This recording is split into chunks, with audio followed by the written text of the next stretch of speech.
عبادت کسی عبادت کی محتاج نہیں ہے. یہ چاروں انگلیوں کا پیٹ آپس میں نہیں ملتا تو سب الگ الگ ہے. اس کا پیٹ اس کے پیٹ سے ملاؤ کچھ ایک دم توڑنا پڑے گا. آپریشن کر کے کاٹو پھر ملاؤ تب ایسے ملے گی. مگر یہ انگلی کا پیٹ اس انگلی سے، اس انگلی کا اس سے، اس کا اس سے پیٹ نہیں ملتا.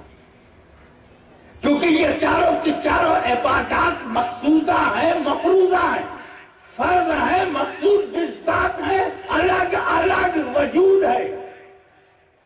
نماز پڑھنے سے روزہ ادا نہیں ہوگا، روزہ رکھنے سے حج ادا نہیں ہوگا، حج کرنے سے زکات ادا نہیں ہوگی.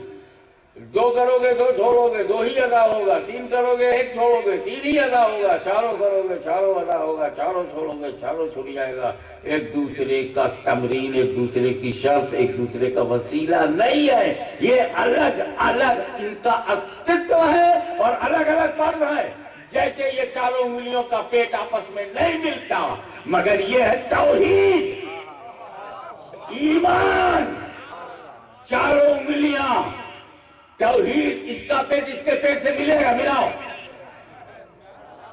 نماز، روزہ، حج، زکات سب مل گئے کہ نہیں؟ تو ایمان سے سب ملتے ہیں، آپس میں نہیں. ایمان سے سب ملتے ہیں، آپس میں نہیں. تو جن سنیوں کے پاس ایمان ہے چاروں مل گئے.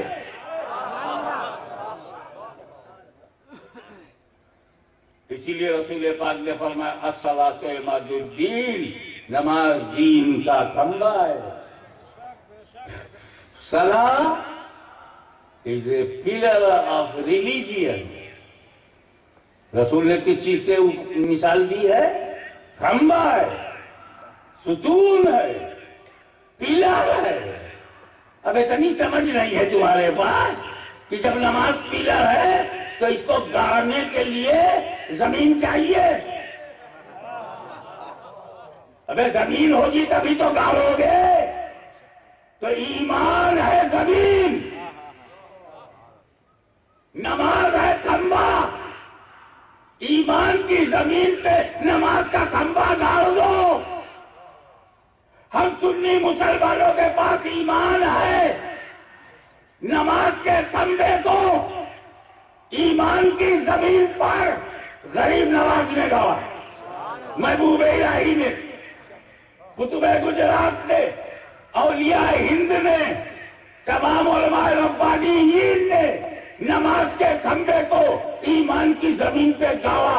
سنی مسلمانوں نے ایمان کی زمین پر نماز کے کھمبے کو گاڑا. اب جن کے پاس ایمان نہیں ہے ان نماز کا کھمبا لیے ہوئے نگر نگر، شہر شہر، گاؤں گاؤں، گھر گھر، محلہ محلہ. زمین ملے تو گاڑوں، زمین ملے تو گاڑوں، زمین ملے تو گاڑوں.